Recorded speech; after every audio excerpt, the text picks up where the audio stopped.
2014 থেকে 2026 দীর্ঘ 12 বছরের প্রধানমন্ত্রিত্ব ভারতের সংসদীয় রাজনীতির ইতিহাসে এক অভূতপূর্ব ও ঐতিহাসিক মাইল ফলক স্পর্শ করলেন প্রধানমন্ত্রী নরেন্দ্র মোদী।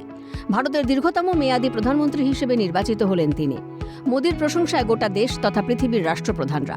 4399 দিন ভারতের প্রধানমন্ত্রী পদে দায়িত্ব পালন করলেন নরেন্দ্র মোদী। জওহরলাল নেহরু প্রধানমন্ত্রী হয়েছিলেন 1952 সালের 13ই মে। 1964 সালের 27শে মে যেদিন তাঁর মৃত্যু হয় সেদিন পর্যন্ত অর্থাৎ 4398 দিন তিনি একটানা প্রধানমন্ত্রী ছিলেন। আর মোদী প্রধানমন্ত্রী হিসেবে শপথ নিয়েছিলেন 2014 সালের 26শে মে। পরপর 3টি লোকসভা নির্বাচনে জয়লাভ করে ভাঙলেন নেহরুর রেকর্ড। তবে এই 12 বছরে দেশের মসনাদে থেকে জনস্বার্থে একের পর এক গুরুত্বপূর্ণ সিদ্ধান্ত নিয়েছেন। এক ঝলকে দেখে নেওয়া যাক 12 বছরে মোদীর সেরা কাজ। ডিজিটাল ইন্ডিয়া ও ইউপিআই অর্থাৎ অর্থনৈতিক সংস্কার ও ডিজিটাল বিপ্লব ঘটিয়েছেন তিনি। জিএসটি বা পণ্য ও পরিষেবা করে অর্থনৈতিক সংস্কার ও ডিজিটাল বিপ্লবও ঘটিয়েছেন। জনধন যোজনা ও ডিবিটি কর্মসংস্থানে বিভিন্ন প্রকল্প, স্বচ্ছ ভারত অভিযান অর্থাৎ সামাজিক কল্যাণ ও জনমুখী প্রকল্প, আয়ুষ্মান ভারত সামাজিক কল্যাণ ও জনমুখী প্রকল্প, প্রধানমন্ত্রী আবাস যোজনা ও উজ্জ্বলা যোজনা এটাও সামাজিক কল্যাণ ও জনমুখী প্রকল্প, জল জীবন মিশন সামাজিক কল্যাণ ও জনমুখী প্রকল্প, পরিকাঠামো ও যোগাযোগ ব্যবস্থার আধুনিকীকরণ। বড় রাজনৈতিক ও আইনি সিদ্ধান্ত নিয়েছেন তিনি। ধারা 370 বিলোপ, মহিলা সংরক্ষণ বিল অর্থাৎ নারী শক্তি বন্দন অধিনিয়ম, আইনি সংস্কার, নারী ক্ষমতায়ন। প্রতিরক্ষা, মহাকাশ ও অভ্যন্তরীণ নিরাপত্তাতেও নিয়েছেন গুরুত্বপূর্ণ সিদ্ধান্ত। প্রতিরক্ষায় আত্মনির্ভরতা, মহাকাশ ও পরমাণু ক্ষেত্রে বেসরকারি অংশীদারিত্ব, অভ্যন্তরীণ নিরাপত্তা। দারিদ্র্যের হার কমছে।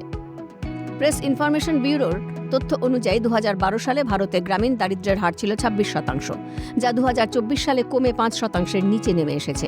মাত্র এক দশকের মধ্যে লক্ষ লক্ষ গ্রামীণ পরিবার দারিদ্র্য থেকে মুক্তি পেয়েছে, যা সাম্প্রতিক বছরগুলিতে অন্যতম তাৎপর্যপূর্ণ সামাজিক পরিবর্তন।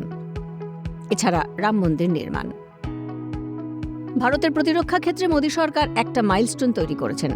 সার্জিক্যাল স্ট্রাইক থেকে অপারেশন সিঁদুর পাকিস্তানকে যোগ্য জবাব দিয়েছে এই সরকার। পাশাপাশি দেশের সুরক্ষার ক্ষেত্রে বিএসএফকে জমি হস্তান্তর খুবই উল্লেখযোগ্য। আর্মস অ্যামিউনিশনেও উন্নত হয়েছে ভারত, বললেন অবসরপ্রাপ্ত সেনাকর্তা কর্নেল দীপ্তাংশু চৌধুরী। দীর্ঘ 12 বছরের মধ্যে পলিটিক্স থেকে দূরে ভারতের প্রতিরক্ষা নিয়ে যদি কথা বলতে হয়, এই সরকার নিশ্চিতভাবে একটা মাইলস্টোন রিচ করেছে। আপনি বালাকোট বলুন, উড স্ট্রাইক বলুন, সার্জিক্যাল স্ট্রাইক বলুন, অথবা অপারেশন সিন্দুর বলুন, যে 72 ঘন্টা পাকিস্তানকে হাঁটু বেড়ে বসিয়ে দিয়েছে। সেই জায়গা থেকে দেখে নিশ্চিতভাবে এখন পশ্চিমবাংলায় যেভাবে এই এক মাসের মধ্যে যে কাঁটাতার দীর্ঘদিন ধরে যেখানে খোলা ছিল, প্রায় আমাদের 500 কিলোমিটারের ওপর জমি হস্তান্তর করা বিএসএফ এর, ভারতের ইন্টিগ্রিটি, ভারতের territorial make in India, arms ammunition যেভাবে উন্নয়ন হয়েছে, নিশ্চিতভাবে এটা একটা উল্লেখযোগ্য। শুধু প্রধানমন্ত্রী হিসেবেই নয়, তার আগেই গুজরাটের মুখ্যমন্ত্রী থাকাকালীন গুজরাটকে কোন জায়গায় নিয়ে গেছেন তা সর্বজনবিদিত। ভারতের অর্থনীতিও ঘুরে দাঁড়িয়েছে বলে জানিয়েছেন অর্থনীতিবিদ শ্রমিক Dasgupta. Narendra Modiji as an individual ওনার পারফরমেন্স বিচার করতে চাই, তাহলে বোধহয় এই 12 বছরের আগেও গুজরাটে যখন উনি মুখ্যমন্ত্রী ছিলেন, সেই গুজরাট রাজ্যটাকে কোন জায়গা থেকে কোন জায়গায় নিচ্ছিলেন সেটা আমাদের নিশ্চয়ই আলোচনার মধ্যে আসা উচিত। 2012-তে ডলার টার্মসে আমাদের অর্থনীতির পরিমাণ ছিল 1.7 ট্রিলিয়ন, সেটা এই মুহূর্তে হচ্ছে 3 পয়েন্ট সামথিং। তো ডলার টার্মে যদি আপনি দেখেন, এই আপনি যে প্রকল্প বা যে চিন্তা ভাবনা ওনার কথা বললেন, তাতে দেখা যাচ্ছে ডলার টার্মে আমাদের অর্থনীতিটা বেড়ে ডাবল হয়েছে। কিন্তু এবার ডলার তো হচ্ছে ফ্লাকচুয়েশন হয়, কখনো বাড়ছে কখনো কমছে। এই যেরকম ধরুন এখন হরমুজ স্ট্রেটের জন্য ডলারের দামটা বেড়ে গেছে। তো যখন এই কনভার্সন হয় তখন অবভিয়াসলি আমাদের ইকোনমিক গ্রোথের যে অ্যামাউন্টটা সেটাও ভ্যারি করতে থাকে।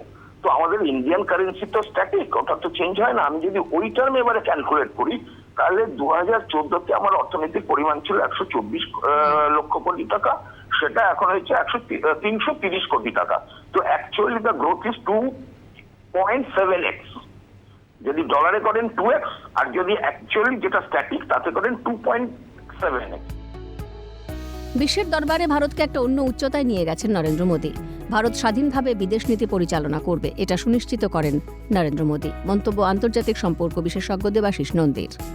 12 বছরের প্রধানমন্ত্রী 12 বছরে তিনি ভারতকে একটা অন্যতম উচ্চতায় নিয়ে গেছেন। শুধু তিনি নয়, তার যে টিম, বিশেষ করে এস জয়শঙ্করের নেতৃত্বে ভারতের বিদেশ মন্ত্রক যে সারা বিশ্ব জুড়ে যে ধরনের কানেক্টিভিটি সৃষ্টি করেছে সেটা নজিরবিহীন।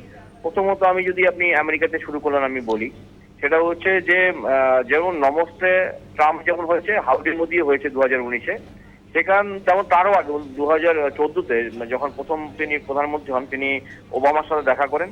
তখন থেকে তিনি পরিষ্কার বার্তা দেন যে বিশ্বের দুই গণতন্ত্র, অর্থাৎ বিশ্বের প্রাচীনতম গণতন্ত্র আমেরিকা এবং বিশ্বের বৃহত্তম গণতন্ত্র ভারত একসাথে সারা বিশ্বের শান্তি রক্ষায়, বিশ্বের পুনর্গঠন, গণতন্ত্র রক্ষায় কাজ করবে। পাশাপাশি তিনি এটাই সুনিশ্চিত করেছেন ধীরে ধীরে ভারতের যে স্ট্র্যাটেজি অটোনমি, অর্থাৎ ভারত স্বাধীনভাবে বিদেশ নীতি পরিচালনা করবে। যেভাবে মোদী সরকার চলছে তাতে বলাই যায় মোদী হলেন সাফল্যমণ্ডিত প্রধানমন্ত্রী। কঠিন এবং দৃষ্টান্তমূলক পদক্ষেপ বা সিদ্ধান্ত নিয়েছেন, কিন্তু রাষ্ট্রশক্তি যথাযথ ব্যবহার করার জন্য জনপ্রিয়তাকে এড়িয়ে তিনি এই সিদ্ধান্ত নিয়ে গুরুত্বপূর্ণ ভূমিকা পালন করেছেন। এমনই মত বিজেপির বর্ষিয়ার নেতা তথাগত রায়ের। বছরে মোদী সরকার যেরকমভাবে চলেছে তার ভিত্তিতে অনায়াসে মোদীকে বলা যায় ভারতের সবচেয়ে সাফল্যমণ্ডিত প্রধানমন্ত্রী। যে ধরনের সিদ্ধান্ত নিয়েছেন, যে ধরনের পদক্ষেপ নিয়েছেন, সেগুলো অবিশ্বাস্য এবং সেগুলো যে সবসময় মানুষের পছন্দ মতো হয়েছে তা নয়, কিন্তু রাষ্ট্রশক্তির যথাযথ ব্যবহার করবার জন্য পপুলিজমটাকে এড়িয়ে গিয়ে মোদী এগুলো নিয়েছেন। দেশের গণ্ডি ছাড়িয়ে এই বিশেষ দিনে বিশ্ব মঞ্চ থেকেও একের পর এক শুভেচ্ছা বার্তা এসেছে ভারতের প্রধানমন্ত্রীর উদ্দেশ্যে। ক্যালকাটা নিউজ।